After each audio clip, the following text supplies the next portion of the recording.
പല ഭാഗത്ത് ഈ തൊഴിലുറപ്പ് കാണുമ്പോൾ എനിക്ക് ദേഷ്യം വരാറുണ്ട്, സങ്കടവും വരാറുണ്ട്. എന്തിനാ ദേഷ്യം വരുന്നത് വെച്ച് കഴിഞ്ഞാല്, ആരാന്റെ ഏതെങ്കിലും ഒരു 10 സെന്റ് ഭൂമി, ഈ 10 സെന്റോ 20 സെന്റ് ഭൂമിയിൽ ഇവരൊരു 25 ആൾക്കാർ കൂടി ഒരു കൈക്കോട്ടും കൊണ്ട് ഇങ്ങനെ മാന്തുന്നതാണ്. അതിങ്ങനെ എടുത്തിട്ട് ഞാൻ അങ്ങനെ ആലോചിക്കുക, എനിക്ക് 20 സെന്റ് ഭൂമിയാണെങ്കിൽ ഞാൻ പഞ്ചായത്തിൽ ആ നോട്ടീസ് കൊണ്ടു കൊടുത്തിട്ട് അല്ലെങ്കിൽ എന്ത് ചെയ്തിട്ട് എനിക്ക് അവിടെ കുറച്ച് ചക്കരങ്ങിന്റെ തറ വേണം, അല്ലെങ്കിൽ പൂളക്കമ്പിന്റെ തറ വേണം നമ്മൾ മാതിക്കാണ്. ആ പൈസ ആയിരുന്നാണ് നിങ്ങൾ മനസ്സിലാക്കണം. ഞാനും നിങ്ങളൊക്കെ അടക്കുന്ന നികുതിയിൽ നിന്നാണ് ഇവർക്ക് ഒരു ദിവസത്തിന് ഏകദേശം 300 രൂപയോളം കൊടുക്കുന്നത്. ഒരു 25 ആൾക്കാർക്ക് നിങ്ങൾ 300 രൂപ വെച്ച് കൂട്ടി നോക്ക്, ഏകദേശം 5,000 രൂപ ആ ഇനത്തിൽ പൈസ ഒരു ഫ്രീ ആയിട്ട് കൊടുക്കാണ്. അതിനെക്കാട്ടും നല്ല പണി ഇടിപ്പിക്കാതെ കൊടുത്തൂടെ? JCB കൊണ്ട് ഇടിപ്പിക്കുകയാണെങ്കിൽ ഏറെ 2-3 മണിക്കൂറിന്റെ പൈസ നേരെ മറിച്ച് 8,000 രൂപ വരുന്നിടത്തേക്ക് ഒരു 2,000 രൂപ തീരേണ്ടവർക്ക് ഈ തൊഴിലുറപ്പാർക്ക് 8,000 രൂപ കൊടുപ്പിക്കുകയാണ്. ഈ ഒരു വിഷയത്തിൽ എനിക്ക് പറയാനുള്ള കാര്യം ഞാൻ വെട്ടി തുറന്ന് നിങ്ങളോട് പറയാം. നിങ്ങളുടെ നാട്ടിൽ നിങ്ങൾ ഗ്രാമസഭ കൂടുമ്പോൾ ഈ വിഷയങ്ങൾ പറയണം. ഏത് ഓരോ ഗ്രാമസഭ കൂടുമ്പോഴും അതത് പരിസരങ്ങളിലുള്ള തരിശ് ഭൂമി പഞ്ചായത്ത് ഏറ്റെടുത്ത് അവിടേക്കുള്ള പച്ചക്കറിയും വിത്തും ഈ തൊഴിലുറപ്പാരെ കൊണ്ട് ജോലി എടുപ്പിച്ച് അതിൽ നിന്ന് കിട്ടുന്ന വരുമാനം എന്ത് ചെയ്യണമെന്നറിയോ? നിങ്ങളെ നാട്ടില് ഗ്രാമസഭകളിലുള്ള ഓരോ ഗ്രാമ വാർഡുകളിലുള്ള ഓരോ കവലകളിൽ കൊണ്ടുകൊണ്ട് അതിൽ നിന്ന് കിട്ടുന്ന വരുമാനം സെയിൽസ് നടത്തിയിട്ട് പൈസ ഉണ്ടാക്കണം. അപ്പൊ ഏത് രീതിയിലാണ് ഈ ഒരു തൊഴിലുറപ്പാരെ കൊണ്ട് ഇപ്പൊ നമ്മുടെ നാട്ടിലൊക്കെ പണിയെടുപ്പിക്കുന്നത് അറിയോ? ആരുടെയെങ്കിലും കവുങ്ങും തോട്ടം, ആരുടെയെങ്കിലും തെങ്ങിന്റെ തോട്ടം, അല്ലെങ്കിൽ മഴനടുപ്പിച്ച് മഴവെള്ളക്കുഴി എന്നൊക്കെ. ചങ്ങന്മാരെ, മഴവെള്ളക്കുഴി കൊണ്ട് നല്ലൊരു നണ്ട് മഴ ചെയ്ത് കഴിഞ്ഞാൽ ഏത് മണ്ണ് കുത്തിയൊലിച്ചു പോകും. ഇപ്പൊ ചൂരന്മാരെയൊക്കെ മഴവെള്ളക്കുഴിയെ മേലുണ്ടാക്കിയിട്ട് എന്ത് കാര്യം കിട്ടിയോ? ഒന്നായിട്ട് ഉൾപ്പെടെ പോകുന്നില്ലേ? ഇതൊക്കെ ഓരോ വിഡ്ഢിത്തരമായ ഓരോ തീരുമാനങ്ങളാണ്, പ്ലാനിംഗ് ഇല്ലാത്ത തീരുമാനം. നമ്മുടെ കേന്ദ്ര സർക്കാർ തരുന്ന പദ്ധതികൾ തമിഴ്നാട്ടിൽ നിങ്ങൾ പോയി നോക്കൂ, ആന്ധ്രയിൽ നിങ്ങൾ പോയി നോക്കൂ. അവിടെയൊക്കെ എങ്ങനെയാണ് ഈ തൊഴിലുറപ്പാരെ കൊണ്ട് അവര് പ്രയോജനപ്പെടുത്തുന്നത് നമുക്ക് മനസ്സിലാക്കാൻ പറ്റും. നമുക്ക് ആ തൊഴിലുറപ്പിന്റെ പദ്ധതി, നമുക്ക് ജോലിക്കാർ പഞ്ചായത്തിൽ ഇഷ്ടം പോലെ ജോലിക്കാരുണ്ട്. തൊഴിലുറപ്പ് ജോലിക്കാർ പഞ്ചായത്തിന്റെ ജോലിക്കാരാ. ഈ പഞ്ചായത്തിന്റെ ജോലിക്കാരെ വെച്ച് നല്ല രീതിയിൽ പഞ്ചായത്തിന് സമ്പാദിക്കാൻ സാധിക്കും, ഇല്ലേ? പഞ്ചായത്ത് അധികൃതർ ആരെങ്കിലും ഇത് കാണുന്നുണ്ടെങ്കിൽ ഞാൻ ഈ പറയുന്ന കാര്യത്തിൽ എന്തെങ്കിലും കാണുന്നുണ്ടോ നിങ്ങളൊന്ന് മനസ്സിലാക്ക്. അതായത് നിങ്ങൾക്ക് അല്ലെങ്കിൽ സെക്രട്ടറി ആയാലും പഞ്ചായത്തിന്റെ ഏത് പഞ്ചായത്തിൽ കേരളത്തിൽ ഉടനീളമുള്ള പഞ്ചായത്ത് അധികൃതർ ഈ ഒരു കാര്യം ഗൗരവമായിട്ടെടുക്കുക. അതായത് നിങ്ങൾ ചെയ്യേണ്ടത്, നിങ്ങളെ പഞ്ചായത്തുകളിൽ, നിങ്ങളെ വാർഡുകളിലുള്ള അതത് തൊഴിലുറപ്പ് സഹോദരിമാരെയും സഹോദരങ്ങളെയും ഉൾപ്പെടുത്തിയിട്ട് എന്ത് ചെയ്യണം? അതത് വാർഡിലെ മെമ്പറോട് നിങ്ങൾ അവിടെ കാണുന്ന തരിശ് ഭൂമി ആരുടേതാണ് അത് വാങ്ങുക. അവരോട് പറയാ, നിങ്ങൾ 1 ഏക്കർ 2 ഏക്കർ ഭൂമിയൊക്കെ ചില ആൾക്കാർ ഗൾഫിലായിരിക്കും, ചില ആൾക്കാർക്ക് അത് കൊണ്ടെടുക്കാൻ കഴിയും. കാടും പുല്ലും മൂടി കിടക്കുന്ന കുറെ പാടങ്ങളുണ്ട്. ആ പാടങ്ങളിൽ നെല്ല് വിതക്കാൻ പറ്റും, മഴക്കാലത്താണെങ്കിൽ നെല്ല് വിതക്കാൻ പറ്റും, വേനൽക്കാലത്താണെങ്കിൽ പച്ചക്കറി കൃഷി നടത്താൻ പറ്റും. ഇങ്ങനെയൊക്കെ നിങ്ങൾ കൃഷി നടത്തിയിട്ട് അതിൽ നിന്ന് കിട്ടുന്ന വരുമാനം, അതായത് ജോലിക്കാർക്ക് എന്തായാലും കൂലി കൊടുക്കുന്നുണ്ടല്ലോ, പിന്നെ അതിൽ നിന്ന് കിട്ടുന്ന വരുമാനം ഉണ്ടാവും. ഈ കൂലി കഴിഞ്ഞു കഴിഞ്ഞാൽ അതിൽ നിന്ന് കിട്ടുന്ന ഒരു വരുമാനം അത് പഞ്ചായത്തിൽ ശേഖരിക്കാം. ഈ പഞ്ചായത്തിൽ ശേഖരിച്ച് ഈ തൊഴിലുറപ്പ് ജോലിക്കാർക്ക് എന്തെങ്കിലും ഒരു അത്യാവശ്യം വന്നു കഴിഞ്ഞാൽ രോഗമോ മറ്റോ വരികയാണെങ്കിൽ അവർക്ക് ആനുകൂല്യങ്ങൾ കുറെ ഉണ്ട്. അതിന് പുറമെ ആ ആനുകൂല്യം ഇതിൽ നിന്നും ഒരു വിഹിതം കൊടുക്കുക. രണ്ടാമത്, ഈ പഞ്ചായത്ത് ജോലിക്കാരെ അല്ലെങ്കിൽ ഈ തൊഴിലുറപ്പ് ജോലിക്കാരെ ഇതിൽ പാർട്ണർഷിപ്പ് കൂട്ടുക. ഒരു 10 അംഗ യൂണിറ്റ് ഉണ്ടാക്കുക. 1 ഏക്കർ സ്ഥലത്തിന് 10 ആൾക്കാർ എന്നുള്ള നിലയ്ക്ക് ഒരു 10 ആൾക്കാരെ വെച്ചിട്ടുള്ള ഒരു യൂണിറ്റ് ഉണ്ടാക്കുക. ആ 10 ആൾക്കാരിൽ അവർക്ക് വേണ്ട താല്പര്യമുള്ള കൃഷി ചെയ്യട്ടെ. നെല്ലോ അല്ലെങ്കിൽ പയറോ അല്ലെങ്കിൽ മറ്റുള്ള ഏത് വെള്ളരിയോ കുമ്പളോ അങ്ങനെ ഏത് കൃഷിയാണോ ഇവർക്ക് താല്പര്യം അതത് കൃഷികൾ ചെയ്യട്ടെ. എന്നിട്ടല്ലേ ഏറ്റവും കൂടുതൽ വരുമാനം ഉണ്ടാക്കി തരുന്ന ഓരോ യൂണിറ്റ് ആക്കി മാറ്റുക. ആ യൂണിറ്റിൽ നിന്ന് അവർക്ക് പ്രോത്സാഹന സമ്മാനം കൊടുക്കുക. അങ്ങനെ അതിൽ നിന്ന് കിട്ടുന്ന വരുമാനം എന്താവും? അത് പഞ്ചായത്തിനാവും ചെയ്യും. പിന്നെ അതിൽ വേറൊരു പ്ലസ് പോയിന്റ് എന്താ അറിയോ?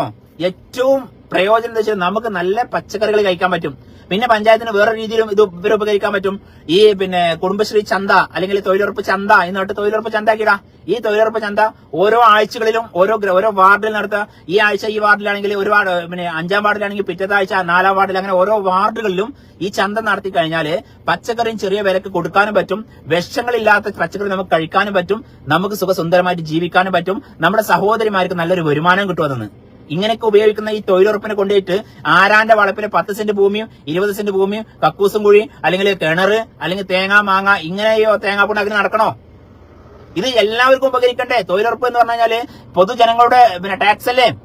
പൊതുജനങ്ങളുടെ പൈസ പൊതുജനങ്ങൾക്ക് കിട്ടട്ടെ. ഈ തൊഴിലുറപ്പ് ജോലിക്കാരെ കൊണ്ട് പച്ചക്കറി കൃഷി ഉണ്ടാക്കട്ടെ. സ്ഥിരമായിട്ട് ഒരു പച്ചക്കറി ചന്ത നിലവിൽ വരട്ടെ.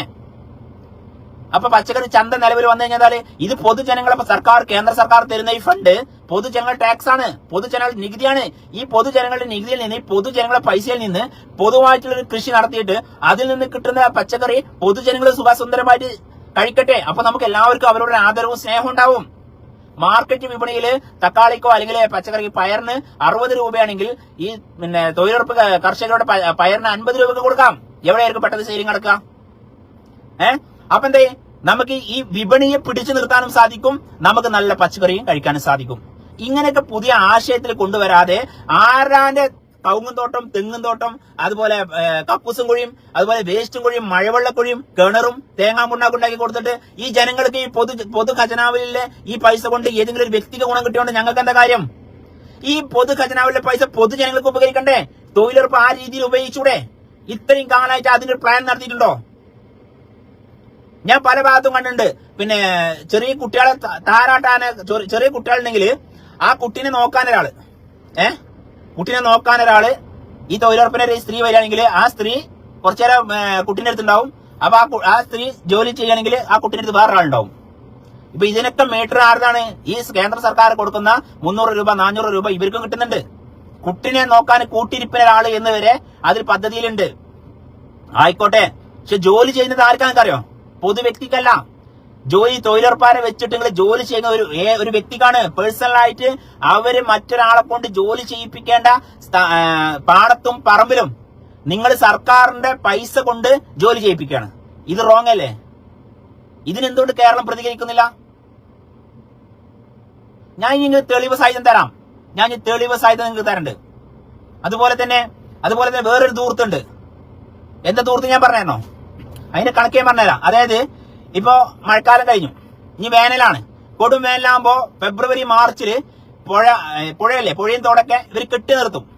ഈ കെട്ടി നിർത്താൻ കുറെ ചാക്കിട്ട് മണൽ നിറച്ചൊരു ചാക്കിടും. ഈ ചാക്കിട്ടിട്ട് കെട്ടി നിറക്കുന്നതിന് ഫണ്ട് എത്ര പഞ്ചായത്ത് പാസ്സാക്കാറോ? 1.5 ലക്ഷം രൂപ, 2 ലക്ഷം രൂപ, അല്ലെങ്കിൽ 5 ലക്ഷം രൂപയൊക്കെ പാസ്സാക്കാറുണ്ട്. ഈ ഫണ്ട് ഒരു മഴ വന്നു കഴിഞ്ഞാൽ ആ കെട്ട് ഒന്നായിട്ട് വലിച്ചു പോകും.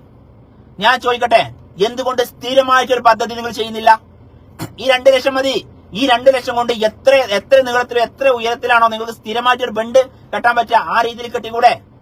അങ്ങനെ 4 വർഷം നിങ്ങൾ സ്ഥിരമായിട്ടൊരു ബണ്ട് കെട്ടുക. അപ്പോഴും അവിടെ ശരിക്കും ചെറിയ തടയാനായിട്ട് വരൂലേ? ഈ രീതിക്കൊന്നും നിങ്ങൾക്ക് ചിന്തിക്കാനുള്ള വിവേകം എന്തുകൊണ്ടില്ല? എന്താ നിങ്ങൾ അതിനെ കുറിച്ച് ചിന്തിക്കാത്തത്? പല ഭാഗത്ത് നിങ്ങളുടെ നാട്ടിലൊക്കെ അല്ല സുഹൃത്തുക്കളെ, നിങ്ങൾ നോക്ക്. ഓരോ വേനലാകുമ്പോഴും ഇവർ 100-200 ചാക്ക് എടുത്തിട്ട് ഈ മഴവെള്ള വെള്ളം തടഞ്ഞു നിർത്തുക എന്ന് പറഞ്ഞിട്ട് ബണ്ട് കെട്ടൽ തുടങ്ങും. ഈ ബണ്ട് കെട്ടലിന് 2 ലക്ഷം പഞ്ചായത്തിലെ എസ്റ്റിമേറ്റ് ചോദിച്ചോക്കോ നിങ്ങൾ. 2 ലക്ഷം 3 ലക്ഷമൊക്കെയാണ് അതിന് പാസ്സാക്കുക. ആ 2 ലക്ഷം കൊണ്ട് എത്ര ചാക്ക് സിമെന്റ് കൊടുക്കുന്ന അതിന് മണൽ അവിടെ തന്നെ ഉണ്ട്. ഏത് പുഴയിൽ തന്നെ മണൽ കിട്ടും. മണലിന് പൈസ കൊടുക്കണ്ട. സിമെന്റ് മാത്രം മതി. കുറച്ച് കമ്പിയും വേണ്ടി വരും. ഒരു 5 മീറ്ററാണ് കെട്ടാൻ പറ്റി. 2 ലക്ഷം കൊണ്ട് 5 മീറ്ററാണ് കെട്ടാൻ പറ്റിയെങ്കിൽ ഒരാളെ ഹൈറ്റിൽ 5 മീറ്റർ കെട്ടാൻ പറ്റും. 5 മീറ്റർ കെട്ടണമെന്നേ. പിറ്റത്തെ വർഷം അതേമാതിരി 5 മീറ്റർ കെട്ടുക. അപ്പൊ എന്തായി? ഒരു 4-5 വർഷം ആകുമ്പോഴേക്കും ആ പുഴയിൽ സ്ഥിരമായിട്ടൊരു എന്താവും? തടയണാവും. ഇതിങ്ങനൊന്നും ചെയ്യൂല. കാരണം അങ്ങനെ ചെയ്ത് കഴിഞ്ഞാൽ ഇവർക്ക് ഇതിന്ന് മുക്കാൻ പറ്റൂല. 2 ലക്ഷത്തിന് 25,000 അടിച്ചു മാറ്റണ്ടേ? അങ്ങനെ കിട്ടുമോ? അപ്പൊ ഇങ്ങനെയൊക്കെ തൊഴിലുറപ്പിനെ കൊണ്ട് നമുക്ക് വേണ്ട രീതിയിൽ ഉപയോഗപ്പെടുത്താൻ സാധിക്കും.